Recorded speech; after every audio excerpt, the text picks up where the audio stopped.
আদাব, নমস্কার বন্ধুরা। এসআইআর কিন্তু হলো।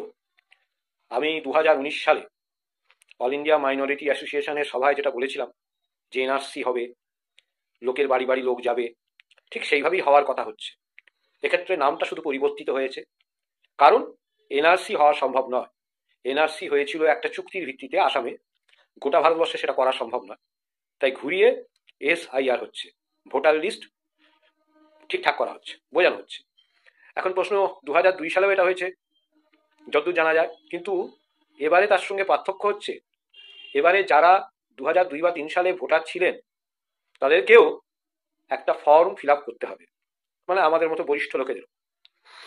আর যাদের ছিলেন না তাদের তো হাজার রকম বলে দেওয়া হচ্ছে কত কিছু লাগবে।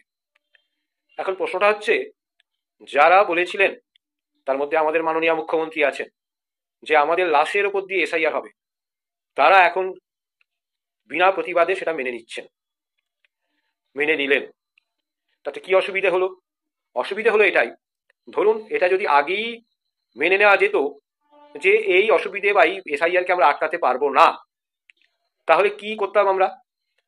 এর যে কাগজগুলো দেখাতে হবে, কাগজ দেখাবো না বলে মিছিল না করে সেই কাগজগুলো যদি বাড়ি বাড়ি পৌঁছে দেওয়া যেত এবং প্রস্তুত রাখা যেত, তাহলে অনেক বেশি মানুষের উপকার হতো।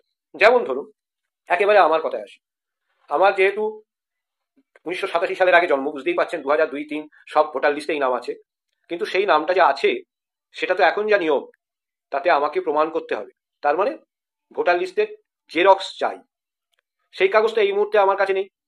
ভোটার লিস্ট জোগাড় করে তার জেরক্স করতে হবে, জেরক্স করে তার সঙ্গে আধার কার্ডকে যুক্ত করে রাখতে হবে। এটা আমার খুব মিনিমাম ব্যাপার যাদের বয়স্ক লোক তাদের ক্ষেত্রে।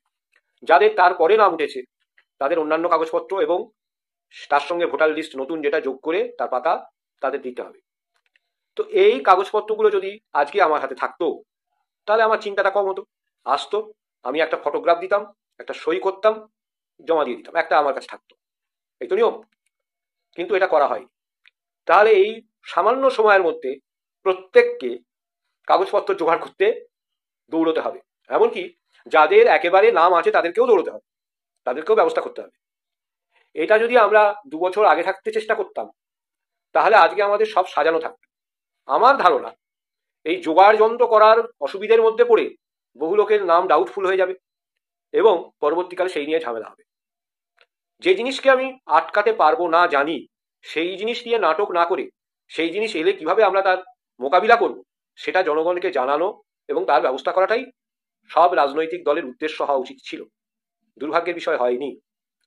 এখন অন্তত তাদের কাছে অনুরোধ, তারা প্রত্যেকটি বাড়িতে বাড়িতে ভোটার লিস্টের জেরক্স পৌঁছে দিন, আর তার সঙ্গে যাদের নতুন নাম উঠেছে তাদের কি কি কাগজ লাগবে সেটা নিয়ে তাদের সাথে যোগাযোগ করুন, করে তাদেরকে কাগজপত্র রেডি করে দিন, যাতে তারা বিপদে না পড়ে।